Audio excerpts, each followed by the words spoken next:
Hey guys, I thought I would do a quick video. I'm actually at Valencia right now at the cafeteria and it's super quiet. There's nobody here yet, so I'm going to whip this out real fast and catch up on my videos.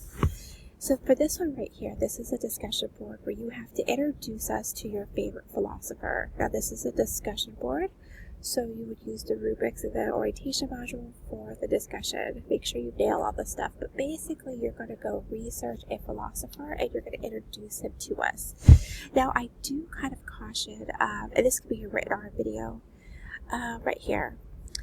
What is a philosopher? I want you to try and stay in the lane of the traditional definition of a philosopher. A philosopher is someone who doesn't put too much stock in their own opinion. Their own opinion can constantly be challenged. In fact, they are always challenging their own opinion.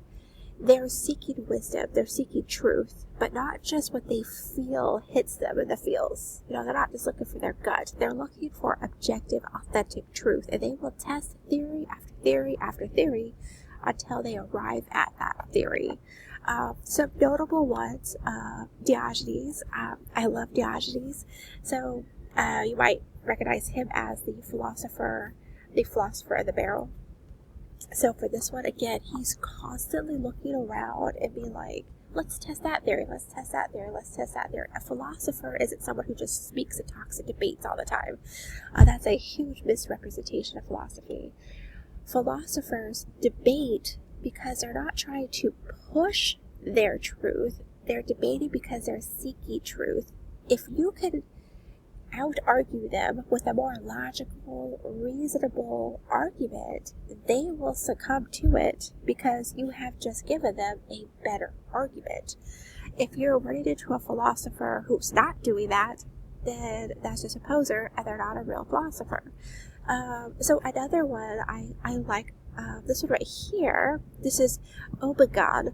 Omegon is one of the earliest philosophers we have. Some of the Egyptian philosophers predate our traditional Greek ones.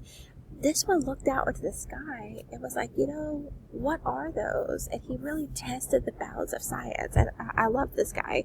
So I would introduce him too. If we want to get unorthodox and modern, pick one. There's Tupac. Oh my gosh, I love Tupac. Tupac, when you hear him in his interviews, he has a very set structure mindset.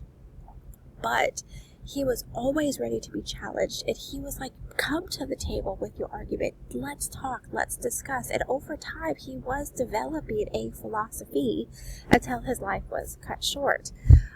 So for this one right here, what you're doing is you're finding a philosopher who's in that vein, who's constantly trying to evaluate opinion and constantly debating, not to push an opinion, but to seek an objective opinion, to, be wrong and use reason and rational that way. So that's what you're doing. Find a picture, introduce us to this. A couple that always trips students up is this right here. What was their culture? What do you mean by culture?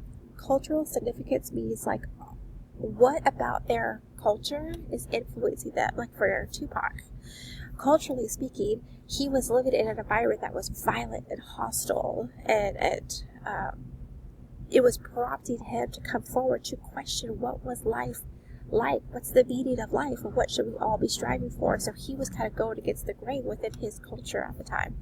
The other one, historical relevance, state what makes our ideas significant. Going back to Tupac, what makes his idea significant was we were not talking about violence. We were not talking about life in the inner city at the time. So for him to present it in conversation and to debate it and to rap it, it was a very unorthodox way, and it got a lot of people's attention, for better or for worse. And you could kind of do the same with these as well. So that is what you're doing. You try to find us a philosopher, introduce him to us. You could do a written post. You could also do a video if that's what you want to do. You don't have to show your face if you don't want to. We could just hear your lovely voice, and you could have a little stuffed animal sit in for you. But that's what we're doing. So let me know if you have any questions.